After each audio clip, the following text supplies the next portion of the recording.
All right, welcome back, everyone. This is the Prince William Sound Natural History Symposium. I'm your host this morning, Paul Twardach here, and this session is on land management in Prince William Sound. I'm very happy to have Josie Hickel with the Chugach Alaska Corporation with us to start us off, and then we'll have Tim Lydon with the National Forest Service and Jack Blackwell with the state parks to talk about land management. Josie is the Executive Vice President of Lands and Resources for Chugach Alaska Corporation. She is from Seward and also grew up in Moose Pass, which our last speaker also was. I'm getting real interested in what's going on in Moose Pass. So, Josie, I'll let you take it away. Thank you, Paul. Good morning, everyone. I'm so happy to be able to be here. Give me just a second. I'm going to make sure I can get my screen going here. There we go. And pull up my PowerPoint. Oops. Okay. Can everybody see that? I can get a verbal, that'd be good because I can't see you. Looks good, Betsy. Awesome. Or Josie, thanks. Okay, well, as Paul said, I am originally from Alaska, and I was almost born in Prince William Sound. My parents were out at a logging camp, and my mom went into labor, and the local bush pilot, who also was the doctor, the town doctor in Seward, came in, flew us into Seward, delivered, flew us back out to logging camp. So it's kind of an interesting history. I love Prince William Sound. My husband and I have a boat. It's just a little weekender kind of thing, but we take it out of Whittier and we go out in the Sound whenever we get a chance. And for Mother's Day, I caught myself a halibut. So it was a great Mother's Day, and it's so wonderful to be able to experience the bounty of the sea and really appreciate those resources that are available to us. As Paul said, I'm with the Chugach Alaska Corporation. I am a shareholder. Chugach is a regional Native corporation that we have lands, and Willow shared some of this with you, from basically the Lower Kick Inlet all through Prince William Sound and out into the Gulf Coast, just past Cordova. And I'll show you some maps later so you can see what that looks like.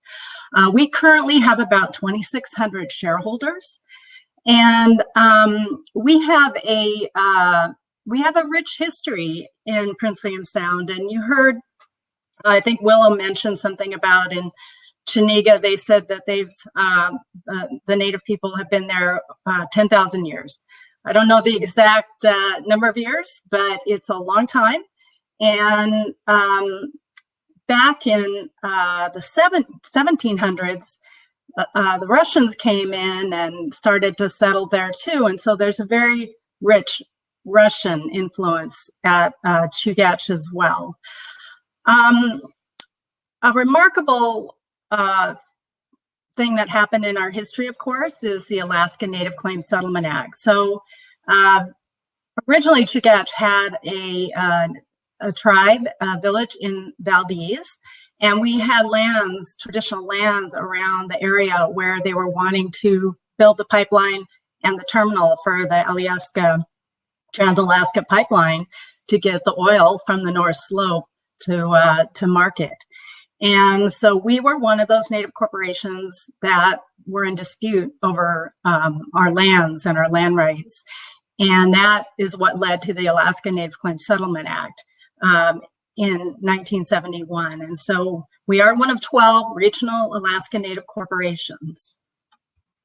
This map shows sort of the our region in terms of where we have our communities and our villages. So as Willow also noted earlier, and thank you, Willow, for participating and being here and providing some of that history.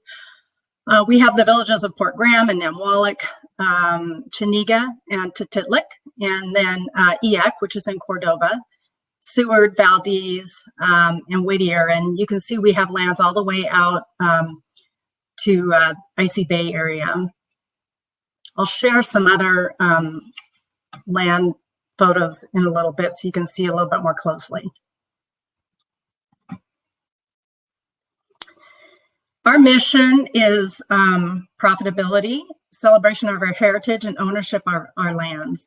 It's really important for us to have profitability. We couldn't operate, we couldn't provide for our heritage and cultural investments that we make if we didn't have a way to make some profits. So we have a government services division. We provide government contracting. We have a commercial division. We own several companies that operate in the commercial space. And my job really is around lands management and lands development, because we want to look at ways that we can maintain ownership of our lands, but at the same time, be able to benefit from the promises of ANCSA. And that's the reason why they gave us these lands, were economic sustainability. And so we do look at each piece of land that we have. We have to strike a balance of how we manage those lands. And this session is about land management, so I'll get into that in a little bit more detail. So Chugach owns almost 1 million acres of lands in our region. We're the largest private landowner in the Prince William Sound area. We own 378,000 acres of full fee estate, and we own 550,000 acres of subsurface estate. As I go through the presentation and you see some of the maps, and happy to take questions as well, but bear in mind that there is a lot of private land ownership in the Prince William Sound area. And so when you're out boating, and just be mindful, please, that some of these are traditional lands. Chugach also, the village corporations own private lands as well. And so we just ask people to be respectful. If you come across anything or have questions about land ownership, please contact us. I'll give you our email and website information later on so that you can let us know if you have any questions about land ownership in areas that you may be visiting or wanting to have access to.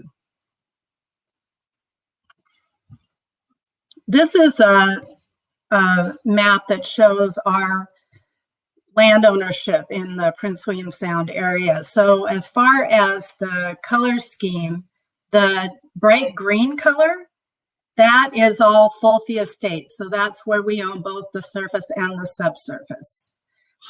The brown shaded area is where we own the subsurface estate, and the surface is land that was acquired under the Exxon Valdez oil spill trustee councils.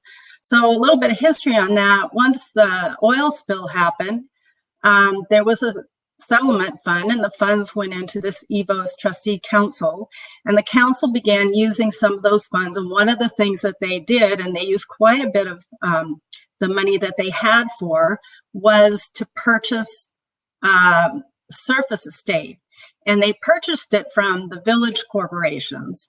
So we own the subsurface, and the village corporations own the surface estate, and that was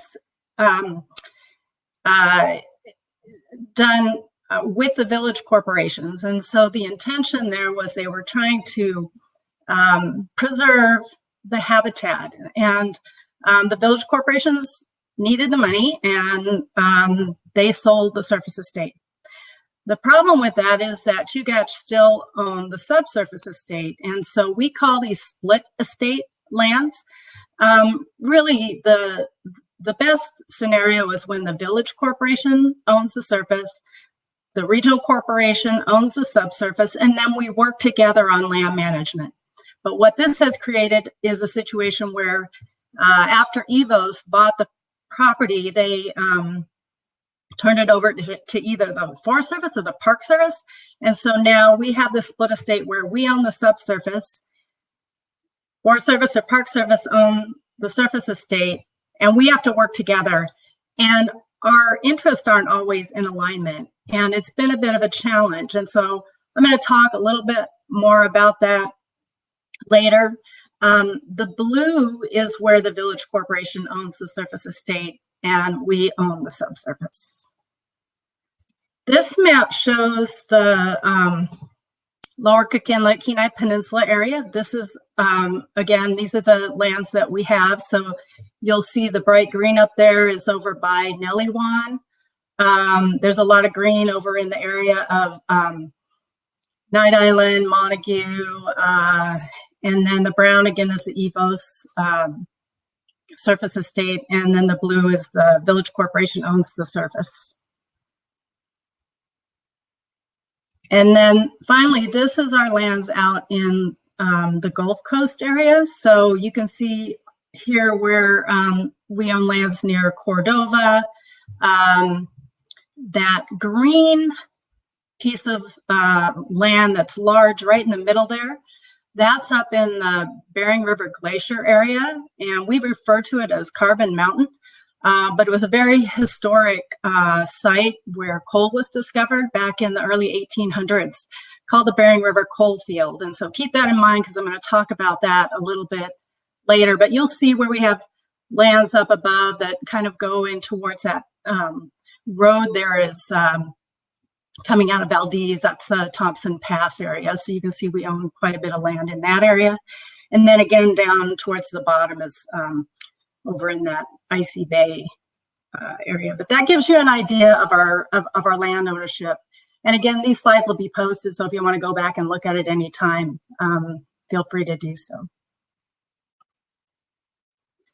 I'll talk a little bit about our heritage because it also ties closely to our land. So when land selections were done, it was a difficult process for Chugach.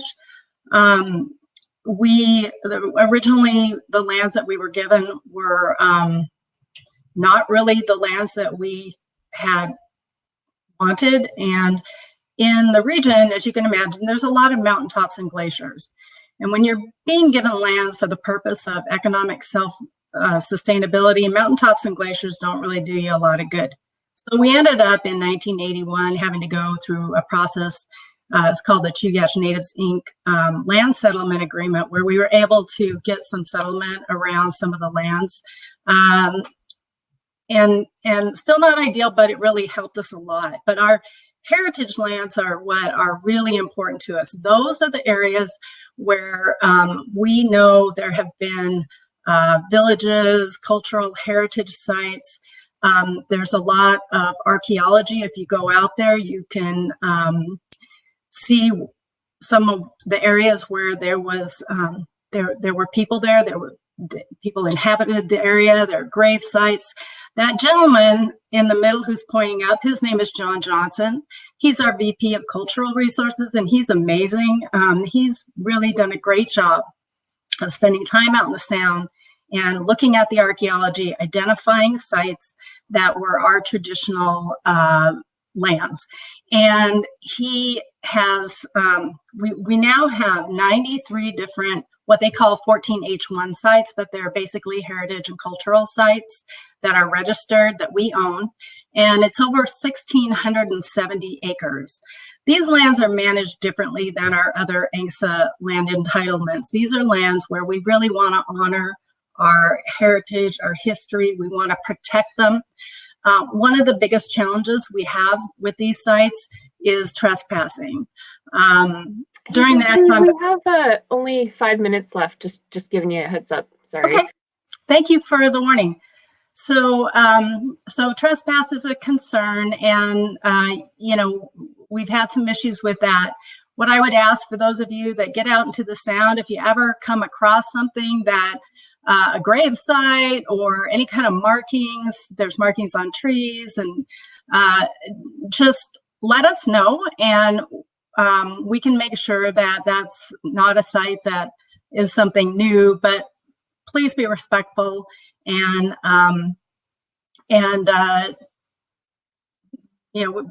try not to disrupt the property. And again, that's something you can contact us on if you have questions. This is just a slide that shows a little bit about some of our projects that we're doing on our lands. I mentioned before the Bering River coal field, and that's the map in the background. That's what that is. It's in a area that's highly sensitive from an ecological standpoint because the glacier feeds down into the Bering River and out into the Bering River Delta, into the Martin River that then flows into the Copper River Delta, which is a critical habitat area. Back in 2017, we conserved 62,000 acres of coal rights. We worked with the Nature Conservancy, and we were able to assure that that coal will never be developed. It was a monumental decision for Chugach to make. At the same time we were doing that, we also started on a carbon project. And so those young people you see down below on the right, that's a picture of our carbon crews. The majority of them are our Chugach shareholders that we train to go out and work on our carbon forestry project. And so we'll sequester carbon in our forest on 115,000 acres of the property that we own. It's in the California Cap and Trade program. You have to commit to 100 years. So we call that part of our 100-year plan because we're preserving our forest and we're sequestering that carbon, which is good for the climate. And it's a great project for Chugach because we can sell those credits on the California market. So it allows us also that profitability I mentioned earlier that helps us to run our programs. We're developing a granite quarry. That's a piece of the rock out in Port Gravina. Again, that goes back to the fact that we do have to look at a balance. And this was a project we've been looking at for a long time on developing. And so we're down to the point now where probably this summer we'll be putting in a dock. So you might see some activity out there. And then finally, on the lower left, the John D. Dingell Act was signed into law in March of 2019. And part of that act allows for a Chugach region land study and potential land exchange. So I mentioned earlier some of the challenges with having a split estate. And so we're trying to see if we can't resolve that issue where those lands can go the subsurface back to the Forest Service or the Park Service who manage the surface estate in exchange for Chugach to look at other properties that might be better for some sort of economic activity. And so we're excited about that and we're actively working on that. This map just shows you in pink where those EVOS acquired split estate lands are, just to give you an idea of where they're located at. And finally, I just wanted to mention that we do have a spirit camp. It's called Nuchek. It's out on Hinchinbrook Island. Every year, we're not going to be doing it this year, unfortunately, because of COVID, but we bring young people out to teach them about their culture and their heritage. They subsistence, hunt and fish, they dance, they do arts and crafts. It's a wonderful camp and it's a great way to be able to share our traditions with the next generation. A lot of our elders go out there and work there and help teach the young people. And finally, I wanted to show you this picture. That's some traditional Chugach artwork. And there in the bottom, that's John Johnson again. And just recently, we received patents to 14 more heritage sites. So he's down there with their mask on, receiving those patents from the BLM. This is our lands team, myself. I mentioned John Johnson. Dave Phillips is our director of lands. He's the technical guy that will issue permits and work with you on any lands issues. So I've got his contact information below, dphillips@chugach.com. I also want to mention you can go to our website anytime. There's some really interesting things on there about our lands, our culture, our heritage. It's www.chugach.com. And so that's all I have. Thank you so much, Josie. Hey, we just have one quick question for you. What's the best way to find out which lands the general public can use and how do they go about getting a permit or asking for permission? Yeah, so we don't publish where our lands are. And the concern is if we did, we might actually see more trespass and people being curious. So the best way to find that out, there's two resources I would recommend. The first is just contacting our lands department and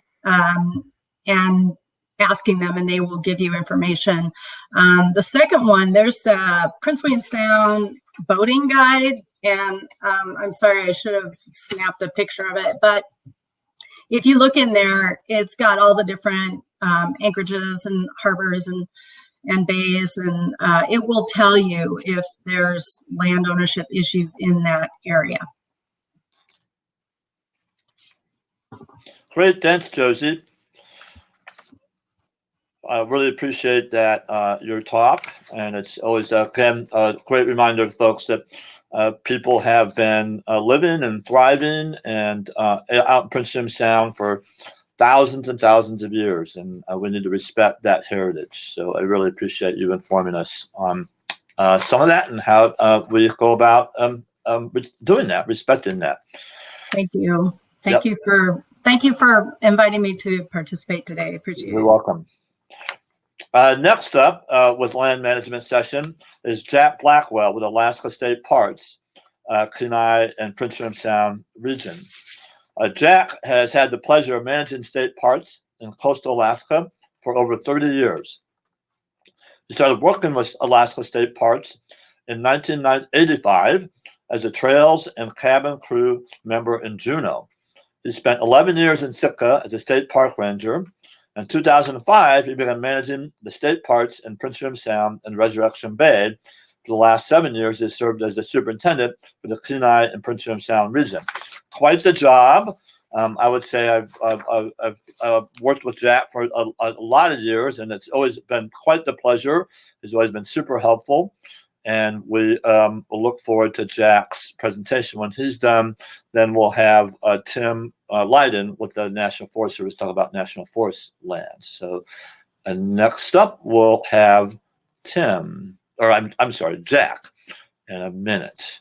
And again, if you have questions, please use Ask the Question box at the bottom, and we'll get to those at the end of Jack's presentation.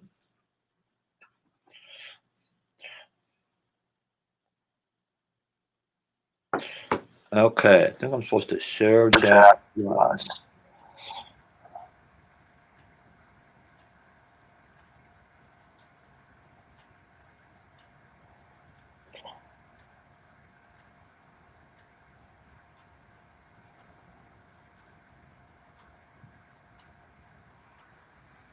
Okay, here we go. All right, Jack is listening to audio, so close to the way, Jack. Yes, Paul, can you hear me? Yes, we can. Oh, okay, very, very good. Well, thank you for the introduction, Paul. It's good to see you. I'm sorry we're not in person, but I really enjoyed listening to Josie's presentation, and I love the story of how your family flew into Seward from a logging camp, and you know, that's pretty neat. And I also wanted to just, it occurred to me that, you know, I don't have quite as great of a story as Josie, but it was the logging industry that brought my family to Alaska in the 70s. In the early 70s, my dad was a forester with the U.S. Forest Service, and it was logging that brought us to Wrangell when I was a young kid, and I realized that at that early age, maybe not that early of an age, but growing up in Southeast Alaska, I really valued the time that I could spend out on our public lands, and knew right off the bat that I wanted to do this for a career. And I've been really fortunate being able to work for the state in marine recreation for most of my career. And so this slide that's on your screen is near Ashami Bay, and is a parcel that State Parks manages. Josie gave provided some information about how the state or how the trustee council has purchased property from the village corporations and the surface estates managed by either the state or the federal government. Chugach has the subsurface, and together we try to work cooperatively to manage these lands as well. But next slide.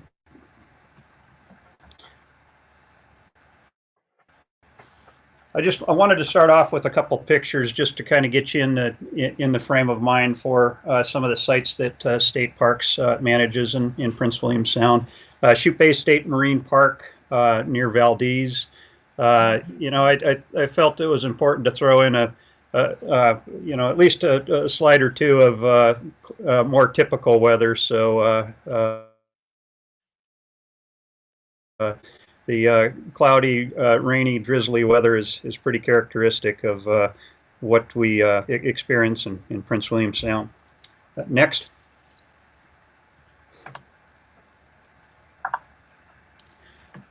The Alaska Division of Parks and Outdoor Recreation is within the Alaska Department of Natural Resources. And we are the branch of state government that really focuses on recreation, providing access to public lands, conserving and interpreting, and managing cultural resources. And this is our mission statement. So it's kind of a lot, but providing outdoor recreation opportunities and conserving and interpreting natural, historic, and cultural resources for the use, enjoyment, and welfare of the people. And whenever I look at our mission statement, one of the things that jumps out at me is, the last few words of this is welfare of the people, enjoyment, use. Those are pretty important statements to have in our mission, and it really helps to try to direct our resources. And we are, we manage these public lands so that folks can have access to the lands, and they're not locked up. They're available for public use, and we try to provide facilities to help folks enhance their visit to these important public lands. Next.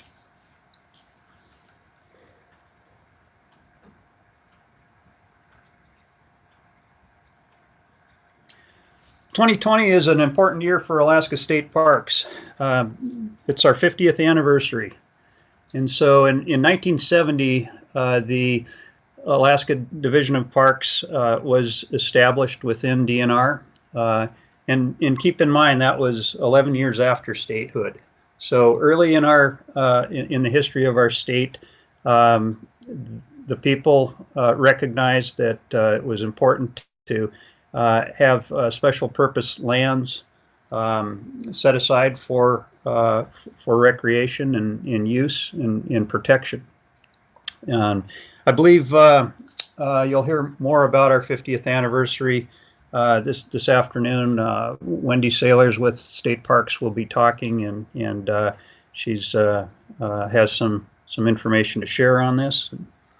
But we've tried to schedule some events across the state to acknowledge this. It's been challenging with the coronavirus that we're all dealing with, but we're partnering with our friends in many cases and stakeholders to acknowledge and this celebration. So next, Paul. So in Prince William Sound, Alaska State Parks manages 24 areas, and these include state marine parks and sites, surface estates that was purchased with Exxon Valdez oil spill funding. Next. This is kind of a tough map to look at. I was trying to more just show the region that we manage, state marine parks in South Central. But basically, this I think will be available on the available for folks to look at later. But and it's also on our state parks website. But you can zoom in on greater detail and see these areas. But we manage marine parks and these EVO sites between Resurrection Bay, Prince William Sound, and the North Gulf Coast out towards Kayak Island. Next.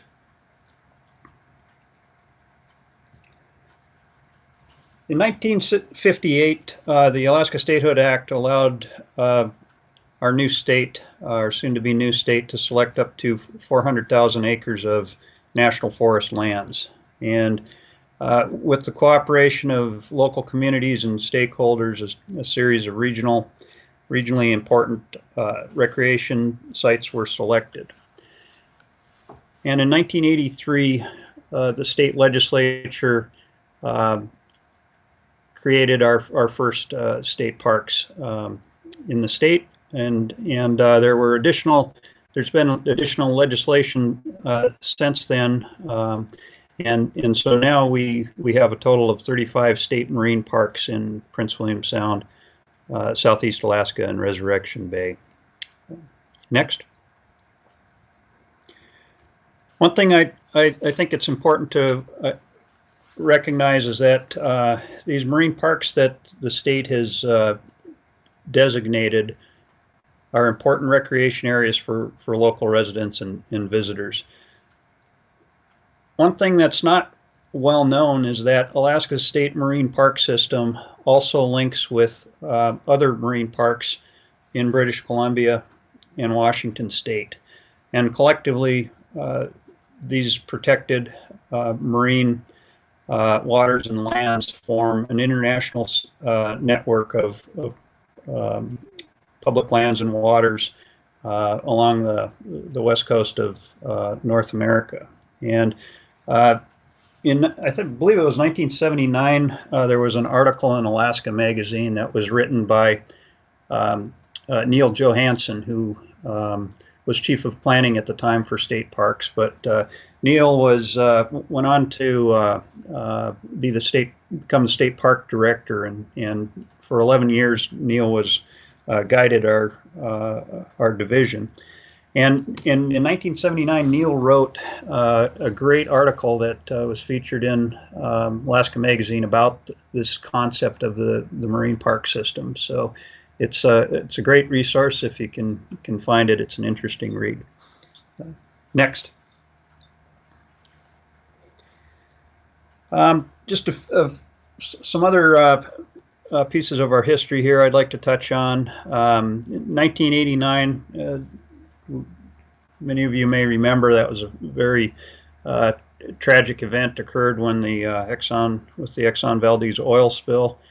It significantly impacted the whole region, and was a very tragic event that created great sadness and tremendous impact for the people in this area.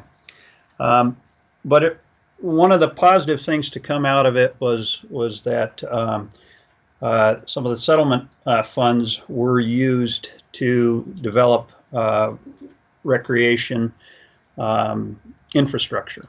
And after the spill occurred, of course, in 1989, it was all hands on deck, dealing with the spill and trying to manage that and respond to that incident.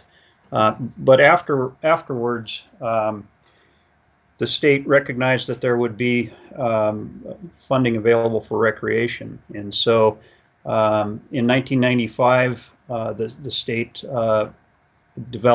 signed off on the Prince William Sound State Marine Park Management Plan.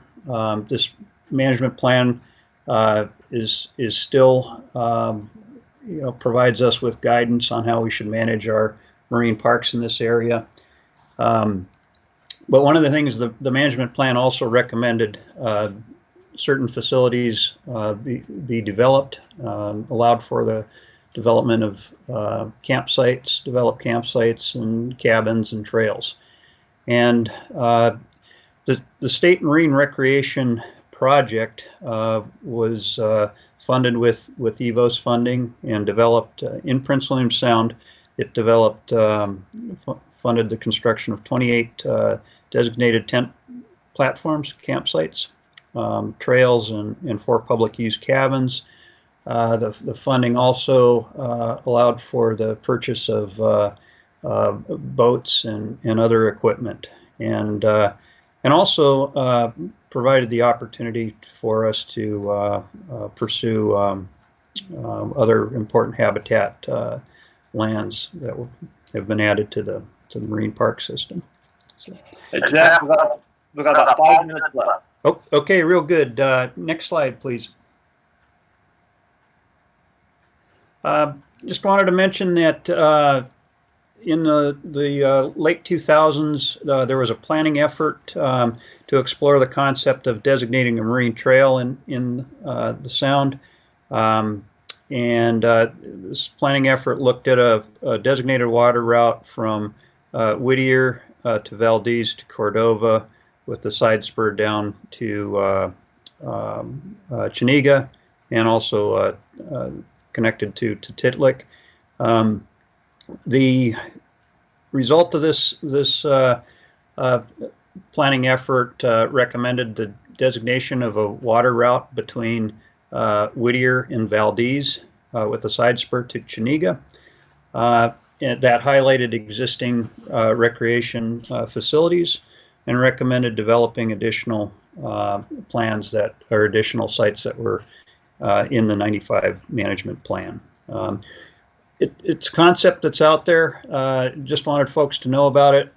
We haven't been able to develop new facilities, but nevertheless, it's still an idea and a concept that's out there. Next.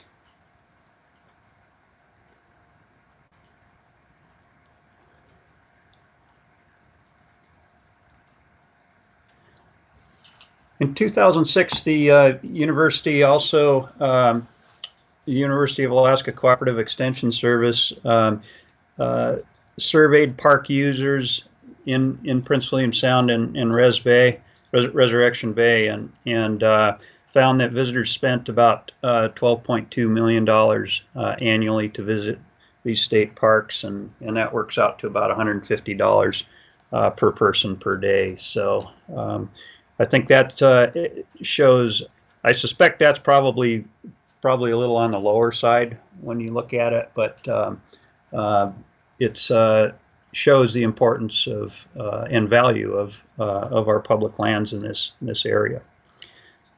Next. Finally, just a couple of slides. Wanted to throw in a slide that shows some use and activity out in the Sound. Next. And then finally, just another one of those nice bluebird days out in Prince William Sound.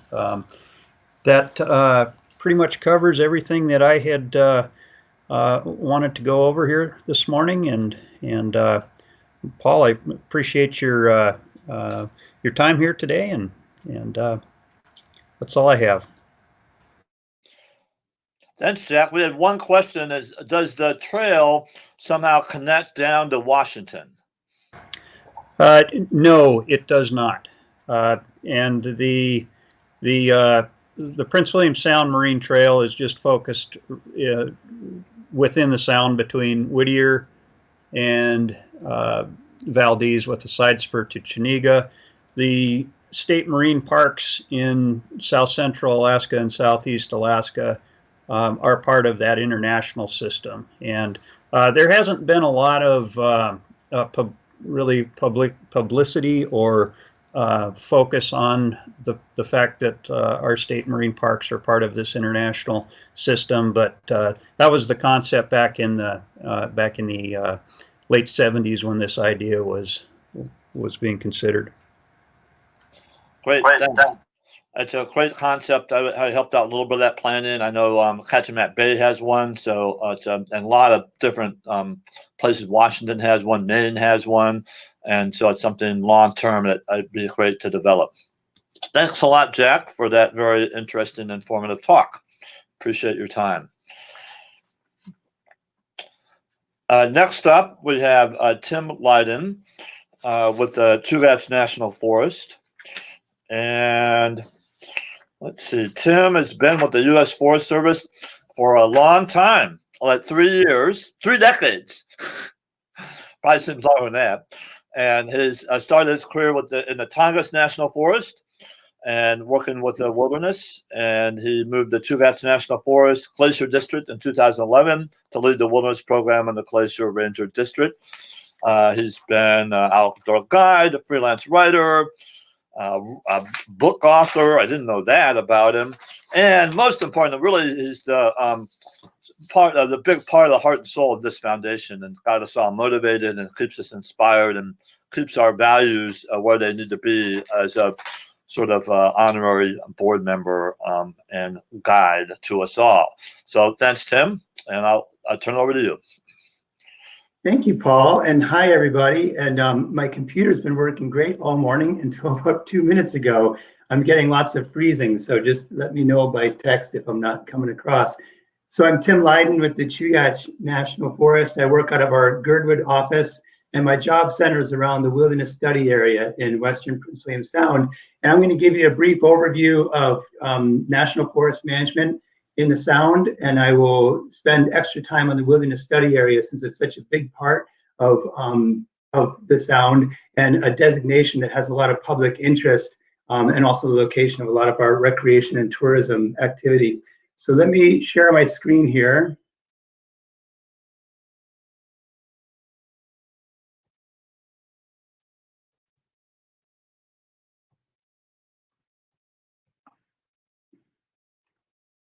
Okay, so let's start off with the map of the Chugach National Forest. At about 5.5 million acres, this is the second largest national forest in the country, second only to the Tongass in southeast Alaska. And you can think of the Chugach in terms of 3 geographic zones. I think you can see my cursor off to the left, I'm sorry, is the Kenai Peninsula zone, roughly from Girdwood down to Hope to the Seward area. The Prince William Sound zone is the largest area, and then the Copper River Delta area between Cordova and the park. And let's use our chat boxes. I'd like to ask you, can you tell me what national forests are managed for? What types of uses? Maybe contrast that with the national parks if you want to. And while you're mulling that over, I'm going to show this land ownership slide. Josie and Jack have already shown some of this, but I think it's really important. I really enjoy sharing this session with Chugach Alaska Corporation and state parks, because I know from some of the phone calls I receive that it's very easy to be in Prince William Sound and assume that everything you're looking at is part of the national forest, but that's not really true. So again, I hope you see my cursor. I'll just highlight a few things. These yellow areas are Chugach Alaska Corporation lands. The blue, turquoise, and purple areas are Tutitlik, Eyak, and Chiniga Corporation lands. And then these pink areas, some small parcels along Passage Canal and some larger parcels on Esther Island, Perry, Ishami, and many other locations. These are all state lands, as Jack was describing, managed as state parks or through DNR. And then so as far as how the area is managed, right now I can't see our chat box, but hopefully some of you are answering that national forests are managed for multiple uses. And yeah, that's the Forest Service mandate. If you think about your national forests down south, you find all kinds of things, maybe mining and logging, ski areas, hydropower, trails, cabins, just all kinds of things going on in the national forest. Maybe some areas that are set aside for preservation too, perhaps as federal wilderness or for habitat conservation. So that's what multiple use management looks like. And up here on the Chugach, we're a little bit unique because we have such a recreation-focused forest, but we still do have multiple uses. So I'll run through these designations. And all the state and private land on this map is gray. So this large blue-green area is the wilderness study area that I'll talk about in a minute. The next largest designation is this kind of brown area from the eastern sound through Hinchinbrook and Montague. This is the backcountry prescription, lands managed for a variety of recreational uses and with the natural character generally intact. Both Josie and Jack went over some of these lands acquired after the Exxon Valdez oil spill. That's these yellow areas acquired and made part of the national forest, the surface areas, and the purchase agreements for these areas, excuse me, say that they'll be managed in perpetuity for conservation and wilderness purposes as restoration from the spill. There's a few green areas here on the eastern sound. You have Olson Bay Creek, Green Island, and Wolverine Glacier. This afternoon at, I think, 3:30, Shad O'Neill from USGS is going to give a really great talk about the long-term glacial monitoring that's going on up at Wolverine Glacier here. And these RNAs are usually associated with some kind of long-term monitoring or research for whether it be vegetation or habitat or whatever. And I have another question for the group. You can just answer in the chat box while we're looking at this map here. Are the marine waters in Prince William Sound, these narrow fjords, are they managed as part of the national forest? I want to refer you to this slide as you're typing up your answers. This is the recently completed Chugach revised forest plan. And if you want to learn more about the management designations I just went over, you can read about them all here, including all the supporting documentation and information on their standards and guidelines and different allowances and whatnot. So this is a great resource. And like I say, the forest plan revision concluded just a few weeks ago.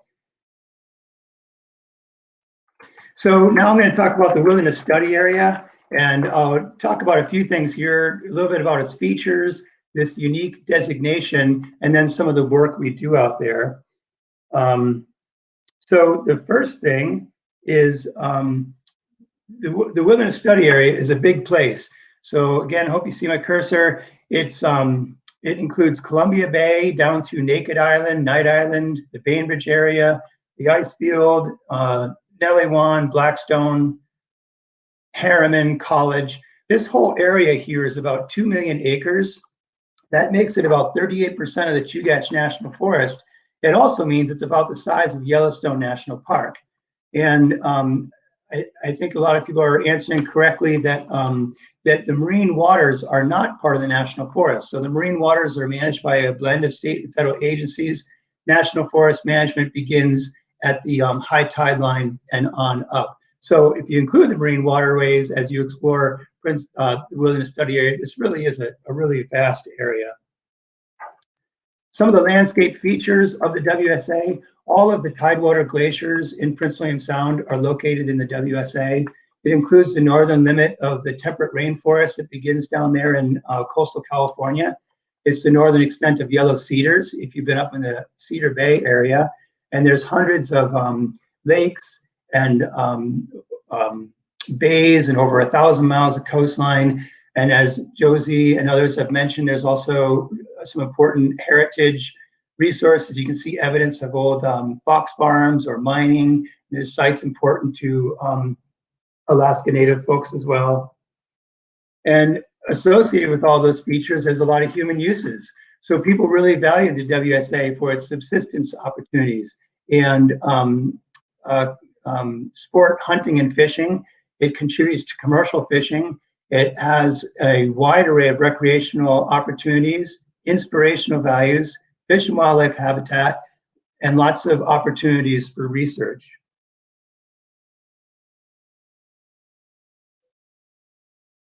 I'll talk a little bit about the designation of the area. And the most important thing to know is that the Wilderness Study Area was not designated by the Forest Service. It's a congressional designation. So nothing the Forest Service can ever do to add to or delete or change in any way the boundaries of the WSA. It's there until Congress determines otherwise. So the WSA was designated in 1980 as part of the Alaska National Interest Lands Conservation Act, known as ANILCA. A couple things about ANILCA: it's the largest lands conservation act in U.S. history, designated about 104 million acres of parks, refuges, and other lands in Alaska, including 56 million acres of federal wilderness. 6 million acres of that wilderness was designated on the Tongass National Forest, which is about 1/3 of that forest. There's no designated wilderness on the Chugach National Forest, but of course we do have the WSA. And then one last thing about ANILCA, it attempted to resolve some longstanding issues related to human uses and public lands in Alaska. And to do that, it established some special provisions that mean in some ways Alaskan parks, wilderness areas, and other lands are managed differently than they would be down south.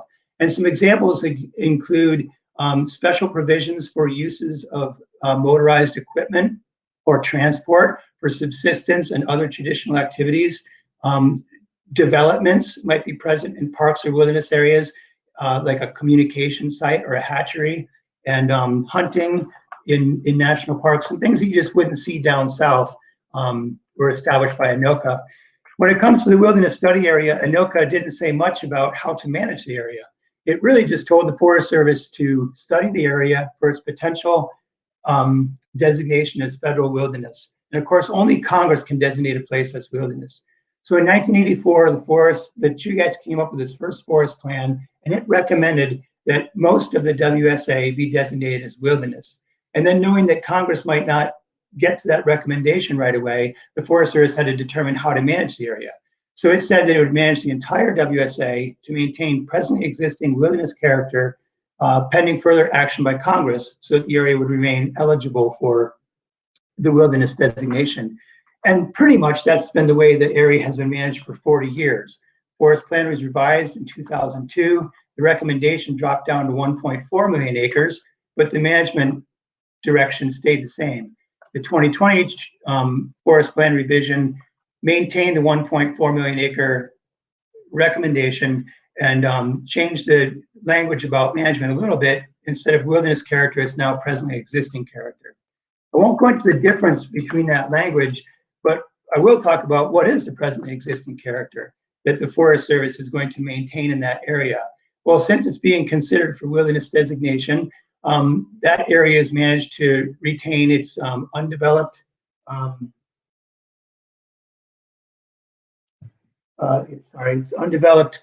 character and outstanding opportunities for solitude and primitive recreation, and maintain its natural qualities. Sorry, I'm getting a funny message here on my computer. How do you manage the WSA for such wide-ranging and sometimes subjective values?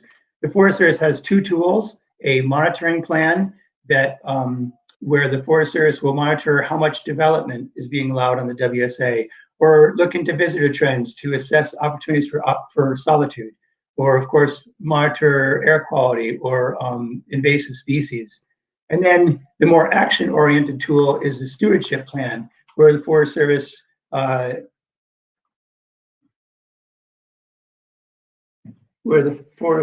I'm sorry, I'm getting some text. I'm not sure if I'm on or not. So the stewardship plan is about actions like restoring sites, setting outfitter guide standards for the area, that kind of thing. You're doing great, Tim. You have about 5 minutes. Okay, thanks, Paul. I was a little bit distracted by some text, so I just want to make sure I was still on. Okay, all good. I'm going to wrap up here in the next couple of minutes, but some things you might see in the Wilderness Study Area. There's a lot of research, some of it into the oil spill or climate change or habitat. There's a lot of recreation and tourism. The Forest Service, Chugach National Forest, permits over 30 companies to do guiding of tours and other activities in the Wilderness Study Area. And to me, that's a really important thing to know because it reflects the economic value that Jack was talking about too, of recreation in the area. And just walk down the main streets in Valdez or Whittier to look at all those businesses associated one way or another with the recreation and tourism economy. Those benefits extend to Anchorage and well beyond. So I really enjoy how much we work with the Outfitter Guide community. I included a picture of the Naked Island communication site to illustrate what those ANILCA special provisions are like. The land is managed as generally undeveloped, but there are things like communication sites or things for fisheries management, like this salmon weir operated by the state on the Cog Hill River.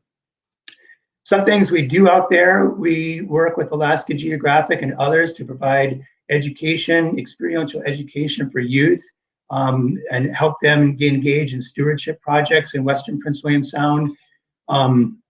We have programs for teachers and artist residency. We engage in the Forest Service and its partners engage in a lot of research in the area, to remove invasive species, marine debris, and other things. We monitor air quality through lichen sampling. You should always wear a helmet when you're doing that, as pictured here, because sometimes the lichen can fall out of a tree. And then just to wrap up, I want to thank some of the partners that help us do work in the wilderness study area. And thank you to the Prince William Sound Stewardship Foundation and Prince William Sound Regional Citizens Advisory Council, RCAC. Those two organizations are the reason that we're all together today. Next best thing to being in the Sound is to spend a day learning about the Sound. Also, as I mentioned, Alaska Geographic, that does so much great work to connect us with youth. The Alaska Chapter of the Sierra Club and canoe and kayakers who have helped us with weed pulls and other projects. At noon today, Victor Shen and I are going to have a half-hour session on volunteer opportunities in the Sound, and you can learn how you can sign up for these trash cleanups or citizen science, which I didn't mention, and other things. So, so stay tuned for that, and I'll turn it back over to Paul, and thanks so much for the opportunity. Great, Tim. I have a question for you. With the new forest plan out, do you see what are some of your thoughts on the future direction of the wilderness program in the Western Sound? Yeah, thanks, Paul. I'm trying to figure out how to stop sharing my screen. Stop sharing in giant letters. Hi, okay, forest plan. Yeah, so I really encourage folks to visit that website I showed you. You can learn a lot about the forest plan and its supporting documentation. And as far as future management of the Sound, I am optimistic about that. And one of the things that you'll see that is in the forest plan is the Forest Service has committed to that really robust and meaningful monitoring of existing character in the wilderness study area. And there's great opportunities for citizen science where people can help us understand visitor trends and even the condition of the land. So that strong monitoring program, having that brought forward in the 2020 revised plan, I think is extremely valuable. And then what's hand in hand with that, that's also in the plan, is the continued use of and further development of a stewardship plan, where the Forest Service looks at those landscape qualities that it wants to maintain and comes up with great ways to do that in an era where the public agencies, public lands agencies, don't have a lot of funding to work with. So again, turning to things like the Stewardship Foundation and citizen science. And the Stewardship Foundation is another reason I see a lot of hope for management of the area, because this organization represents how the public can really engage and help us out. Great. We'll hear more from Tim at noon. We're going to take a very quick break, not even 10 minutes. It's just going to roll right into our next session about preventing oil spills with Betsy Oliver, and then followed by Tim and Victor Chen about volunteer opportunities. So hang tight, and we will move on to the next session.